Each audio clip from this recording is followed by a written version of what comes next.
Bonjour à tous et bienvenue dans cette nouvelle vidéo. Donc dans cette vidéo, je vais un petit peu vous expliquer ce qui est possible de faire pour préparer son jardin à l'automne.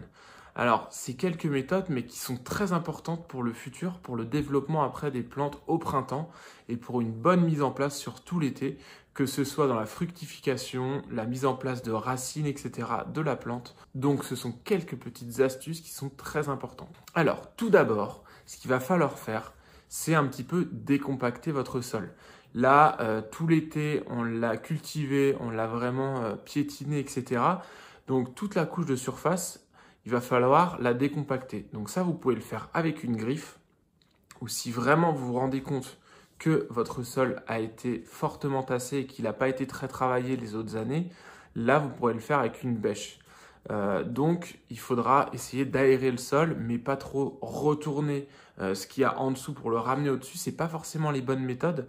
Ce qu'il faut simplement, c'est essayer d'aérer avec la griffe pour essayer de faire pénétrer l'air dans le sol, mais pas retourner la vie qu'il y a en dessous pour la ramener au-dessus. Parce que la vie qu'il y a en dessous, il y a plein déjà de petits éléments, de micro-organismes qui font déjà un travail dans le sol. Donc, c'est simplement de ramener un petit peu d'air pour relancer un petit peu la machine et éviter que le sol soit trop compacté. Ça, c'est très très important. Ensuite, ce qu'on va pouvoir faire, c'est apporter un petit peu d'engrais au sol, donc de compost. C'est un compost que vous travaillez toute l'année où vous mettez tous vos déchets verts, etc., qui sont nécessaires au bon fonctionnement d'un compost. Dans une vidéo précédente qu'il y a sur ma chaîne YouTube, je vous explique comment faire un compost et ce qu'on peut mettre. Donc si vous avez des doutes, vous pouvez aller voir cette vidéo et ça vous aidera. Une fois que vous avez mis une première couche de compost, ça, évitez d'en mettre trop d'un seul coup. Ça, c'est pas forcément bon, comme dans tout. Dès qu'on met les choses en excès, et ben forcément, il y a un moment donné, c'est pas bon, on arrive à un seuil critique et c'est là où c'est plutôt néfaste qu'autre chose.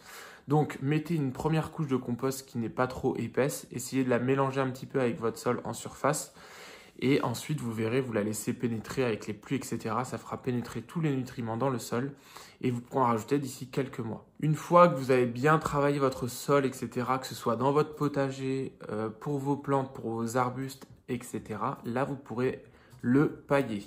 Ça, c'est très important, c'est une phase très importante. Donc, le paillage a des vertus multiples. Ça, je l'ai déjà expliqué aussi dans une autre vidéo, donc vous pourrez le voir sur ma chaîne YouTube. Mais voilà. Sur un potager, le paillage, ça va permettre d'éviter que le sol gèle, que toutes vos plantations de type graines, bulbes, etc. gèlent parce que c'est des plantations qui sont généralement en surface. Et sinon, pour les arbres et arbustes, c'est ceux qui craignent un petit peu les gelées. Ça va éviter que leurs racines gèlent et permettre que le sol soit toujours un minimum au-dessus de zéro pour justement éviter que cette partie meure. Donc, une fois que vous avez bien mis en place tout ce paillage, ça pourra être enlevé en partie. Par exemple, dans votre potager, ce paillage-là, vous pourrez l'enlever pour le printemps, pour que le sol reprenne vie, qu'il se réchauffe. Et pour l'été, vous pourrez en remettre simplement pour éviter de gaspiller un petit peu l'eau, de retenir un petit peu l'eau et de fournir un peu de nutriments à votre sol. En ce qui concerne toutes les tailles de vos arbres et arbustes, vérifiez toutes les branches mortes et malades de votre jardin. Évitez de remettre les branches ou les feuilles malades dans le sol ou sur le sol pour le pailler. Tout ce qui va être sain, donc les branches qui sont mortes mais qui n'ont pas de maladie, ça vous pouvez les tailler et les enlever. Évitez de faire des tailles trop importantes. À ce moment-là, on les fera peut-être un petit peu plus en hiver quand la sève sera vraiment plus dans le système aérien, qu'elle aura bien descendu et que tout se sera un petit peu figé. Mais là, il faudra simplement un petit peu l'éclaircir, lui faire du bien. C'est comme si on vous coupait les ongles, qu'on enlève la partie qui est un petit peu morte, etc. Là, on va faire la même chose, le même principe. Et du coup, toutes les feuilles que vous voyez qui ont fané mais qui ne sont pas malades, resservez-vous-en pour du paillage. Et toutes les parties malades, voilà, vous les éliminez, vous les mettez autre part, pour éviter de contaminer le sol. Pareil, toutes les fructifications, tous les petits soucis, des fois les petites branches qui peuvent vous gêner, ça vous pouvez les enlever. Et une fois que votre jardin est bien préparé, bien nettoyé, là on va pouvoir passer à certaines plantations, la plantation de bulbes. On aura aussi les plantations de tout ce qui est fruitier, etc. On a pas mal de plantes, mine de rien, qu'on va pouvoir planter. Je vais vous en énumérer quelques-unes sur le côté, ça vous aidera. Et Là, vous pourrez mettre en place tout ça, ça va être plus facile et ça vous laissera tout le temps, tout l'hiver, pour qu'elles reprennent bien au printemps pour pousser correctement. Donc c'est la même chose quand vous allez planter.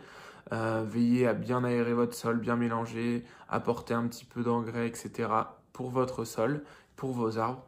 Et après, il faudra simplement laisser le temps faire. Donc comme je l'expliquais juste avant, vous avez aussi les plantations de bulbes et de certaines graines et de certains légumes d'hiver. Donc c'est pareil, il y en a certains qu'on plante à la fin de l'été, donc là ça va être presque la période. Et on va préparer justement tous ces petits bulbes à fleurir pour la période suivante, pour le printemps. Pour les préparer à l'hiver, il y a aussi certains bulbes en fin d'hiver qui peuvent se mettre en place. Donc pareil, veillez à les pailler de manière à ce que ça gèle pas trop. Mais c'est vrai qu'on va rentrer dans la période où on plante un petit peu tous les bulbes, etc. Une autre chose qui peut être très importante pour votre jardin, et ce sera la dernière je pense, c'est quand même de préparer tous les animaux, tous les petits insectes à s'abriter autour de votre jardin. Ça favorisera toujours la biodiversité, toujours que votre jardin s'entretienne naturellement.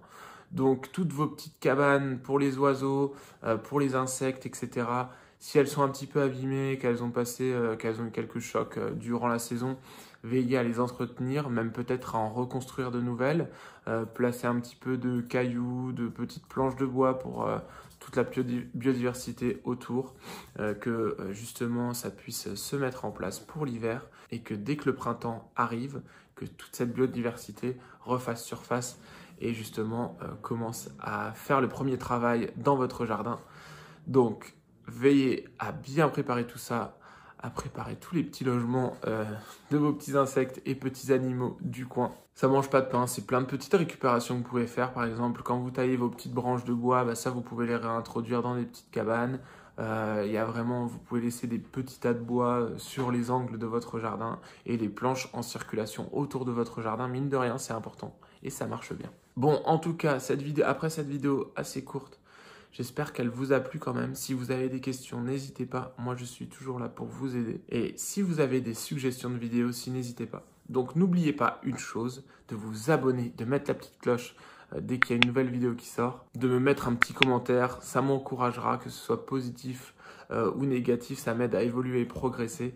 Et mettez un petit pouce bleu. Sur ce, je vous dis à une prochaine. Ciao!